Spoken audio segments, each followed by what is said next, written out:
Welcome to day 26 of provision, seeing, receiving, and resting. Today we want to rest in the truth that you can let go of the fear of lack. Our verse of the day comes from Psalm 34 verse 10, which says, "The young lions do without and suffer hunger, but they who seek the Lord will not lack any good thing." I think one of the deepest fears that quietly shapes our decisions is the fear of lack. It can show up about anxiety about money, pressure to secure our own futures, or just an inner urgency to always stay ahead just in case, right? Quote unquote, just in case. Even when God has been faithful and we see the provision, this fear can still linger beneath the surface. It's working out trust with the Lord. I've been there. I'm still in there. Fear still pops up, and it may still pop up for you. But it's just awareness and returning back to the Lord, releasing the fear, and continuing your walk. Psalm 34:10 offers a striking contrast. Even strong and self-sufficient systems can fail, like lions hunting, right? But those who seek the Lord will not be abandoned in lack. This is a promise. Now, this is not a promise of excess. It is a promise of faithful provision of need. God provides what is truly good, what is truly needed, and what is aligned with His will, His care, His love for us. The fear of lack often drives striving. It convinces us that we ourselves must control the outcome, accumulate more, prepare for the worst case scenarios. But rest, in contrast, begins when we realize we are not responsible for securing the outcome of our lives. Letting go of fear of lack does not ignore wisdom or ignore responsibility. We all have responsibilities, accountabilities. It just means releasing the internal pressure that says, if I don't hold this all together, then it's going to fall apart. God is not asking you to carry that weight. He doesn't ask any of us to do that. When you trust God as your provider, you begin to loosen your grip on the outcome. You stop interpreting every unknown as danger. You begin to believe that even in uncertainty, God is still with you. You're still being held. You're still seen. You're still very much loved and still very much cared for. When you trust God as your provider, it's not always going to feel abundant and fun and everything, but the way we defined it.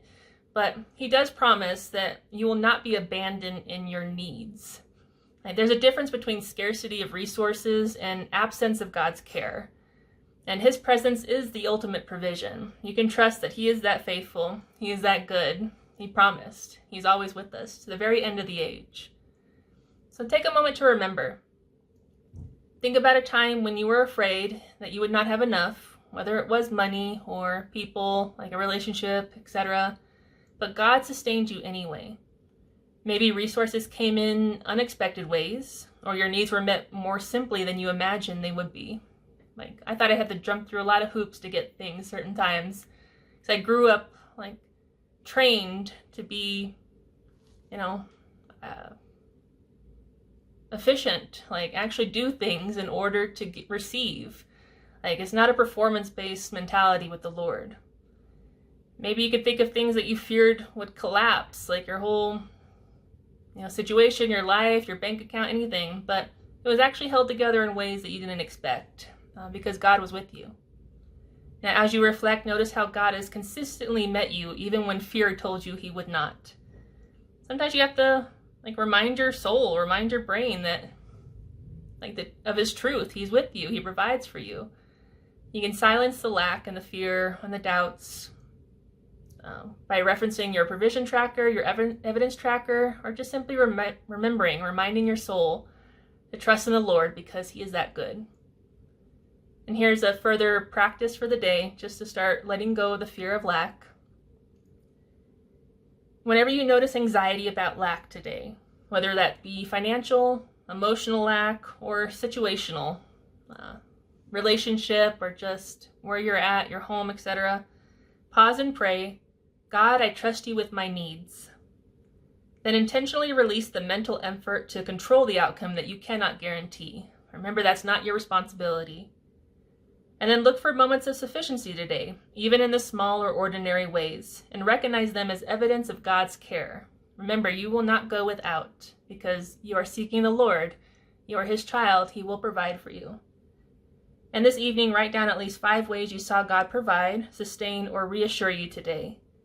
The goal is to loosen fear's grip and strengthen trust in God's faithful provision moment to moment. It's a practice, definitely. You have to learn to trust the Lord. You have to learn to let go of the lack. You have to learn to not follow the fear, trust the fear.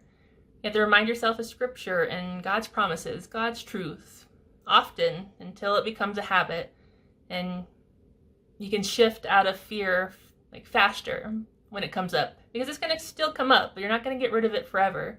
We're humans. Your brain's probably going to freak out again, but it's your job just to simply remind your brain of God's truth and continue walking in His promises of provision, not the fear of lack.